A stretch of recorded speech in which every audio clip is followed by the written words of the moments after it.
Like Rhino Ranger here. New commentary. Let's go. Yes, back in 2002 was the first time I got my hands on the PlayStation 2. And I became a bit of a gamer ever since.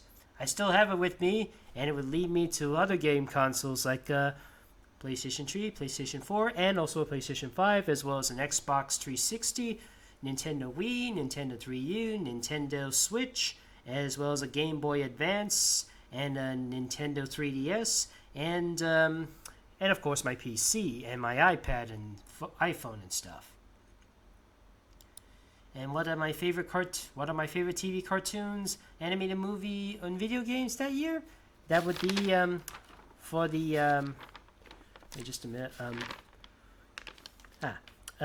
For the 2002 shows, it is Mr. Bean, the animated series. Growing up, I liked Mr. Bean a lot. He was really funny with the slapstick. I mean, in a world where most British comedy is mostly talk, it's nice that we see some British humor that's mainly slapstick and physical humor. And Rowan Atkinson is a master of it. I already wasn't really fond of voice acting, but he did enjoy voicing Mr. Bean in the show, as well as playing Zazu in The Lion King. And Mr. Bean definitely was a big childhood favorite of mine as a kid. In fact, it used to show a lot on the Disney Channel. And I've been a bit of a worshipper for Mr. Bean ever since. Honorable mentions are Transformers Armada, which was what got me into wanting to get something that's vehicular related with Transformers. Conan Kids Next Door. It was a very close candidate, but Mr. Bean beat it by a hair. And where kids rule and stuff, me and my cousins like to play Kids Next Door a lot. The He-Man and the Masters of the Universe reboot. That was my true introduction to the He-Man franchise before I realized it was an 80s cartoon. Oddly enough, I was introduced to the 80s She-Ra before I knew before the 2018 one was announced. Took me the Nostalgia Critic to know that. And the other honorable mention is Ozzy and Drix. Basically, the TV adaptation of Osmosis Jones, where you can look into your body and stuff. What's my favorite animated movie that year? It is Ice Age. See, I told you not every animated film I had is a Disney film. Here's one that wasn't by Disney, but later was owned by Disney. Ice Age. And this, along with Walking with Beasts, were my introductions to prehistoric mammals, including the woolly mammoth, the saber-toothed cat, and the ground sloth. And it had some brontotheres as well. The funny thing is, one of them was supposed to be a brontotherium, and the other was supposed to be a bolotherium, even though they're referred together as rhinos, despite them only being closely related. And they're actually part of a similar group of animals, which also consists of rhinos. Anyways, and yes, I kind of have a soft spot for the first two Ice Age sequels, and but the last three, they were not actually the last three were not my cup of tea, and I'm not necessarily looking forward to seeing the number 6. In fact, I'm actually more looking forward to seeing Toy Story 5 and Shrek 5 over Ice Age 6. Honorable mentions are Lilo and Stitch. I heard they're getting a live-action remake soon, but hey, that can't top the original, that's so to say. Very cute and stuff, very alienish. And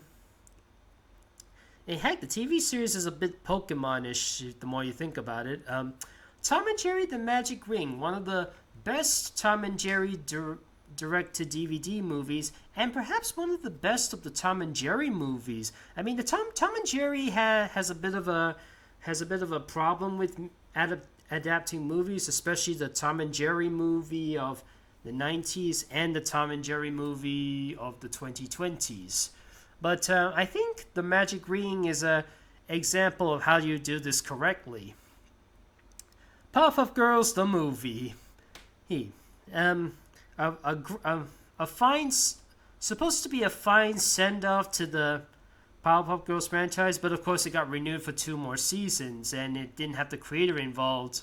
Instead, it had Chris Savino, best known for creating the Loud House, and the results are a bit not too great, to say the least. A similar case with Dexter, with Ego Trip, and then extra 2 seasons with him, with Chris Savino in charge, and not very great, but at least Craig McCracken had Jenny Tartakovsky had some involvement in its final years, while Craig McCracken was just too busy with Foster's to even bother with the last bit of Powerpuff Girls. And then there's of course Treasure Planet, one of Disney's biggest box office bombs, but still a noble effort for something that the directors really wanted to make. Basically, sometimes this is what happens when you put passion over product.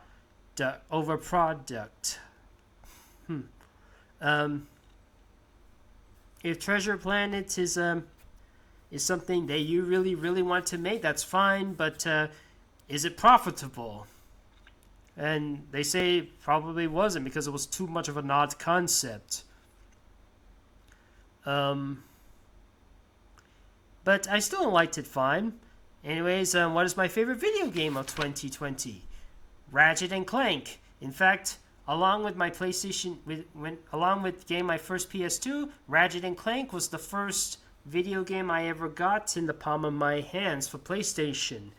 And I had this weird tradition where every time I get a new PlayStation console, I always end up with a Ratchet and Clank game. PlayStation 3, the first game I got was Ratchet and Clank Future Tools of Destruction. At PlayStation 4, I was with Ratchet and Clank, the 2016 remake. And since I got PS5, I got my hands on Ratchet and Clank Ripped Apart. Honorable mentions that year include Crash Bandicoot The Huge Adventure, one of the few Game Boy Advance games I have. Mortal Kombat Deadly Alliance. I don't own the game, but I did play a lot of it in my cousin's house. Tekken 4. Again, I don't own the games, but I didn't own the game, but I did play a lot of it in one of my cousin's houses. And X-Men Next Dimension, a wrestling game, and something that made me fully get into X-Men. So anyways, what happened that year?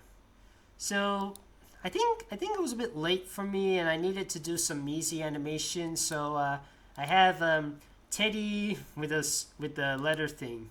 I think I was supposed to have to animate a scene where Mr. Bean is shown from the windowsill and stuff.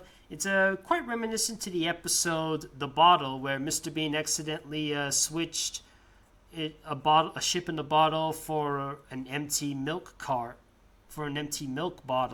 So he has to go on a bit of a heist in order to get a bet, and he uses a fishing rod to reel himself in. Let's just say this is supposed to be a fishing rod or something. Anyways, I grabbed the letter, and the letter is from number 1507. Have you watched the animated short Lackadaisy? And I said, yes, I have. I have seen the Lackadaisy show, those cats with the guns and the drinking and stuff. And I responded like this. Eddie, I think I have Lackadaisy cat's anthro disease. It's taken from the Ed, and Eddy episode, A Case of Ed, where Double D reads a book, an encyclopedia about the several diseases. One of them is called Lackadaisy cockroach disease, where one of the symptoms includes babbling a lot and being smart and having weaknesses in the lower extremities. And he's like, Eddie, I think I have Lackadaisy cockroach disease. And he thinks he's so sick. So Dr. Ed, yes, the one with 1 D, he's like, Paging Dr. Ed, Dr. Ed. checks up on him, like uses a banana to hear his as a stethoscope for his tongue, and uses he eats Double D's shoe, and he's like, "How long have you been a size 2?" Not a lot of people like that episode, saying it was a bit of a ripoff of Mama's Little Ed, but to be very honest, I prefer A Case of Ed over Mama's Little Ed. Maybe it's just me. But at least Double D has got revenge against Eddy and Ed. At least Double D got revenge. And Kevin actually does have a good reason to beat up Ed and Eddy, since he was grounded and he wasn't able to do anything about it, and Ed and Eddy are just messing with him. They're just teasing him. Like, especially the mooning part where, "Whoa, ho, ho, ho, I am turning into a werewolf, Eddy." And after I said that, I was like, yeah, it was just a stupid pun, but I just couldn't resist. And here's Scrat frozen in an ice block with the fortune cookie. The frozen ice block thing is a bit of a callback to how Ice Age 1 first ended.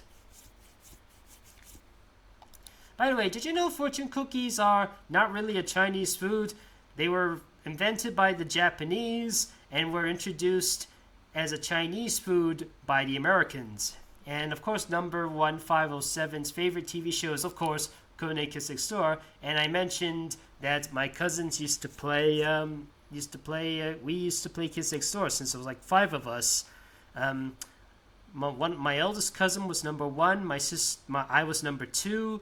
My youngest cousin was number 3. My second youngest cousin was number 4, and my sister was number 5.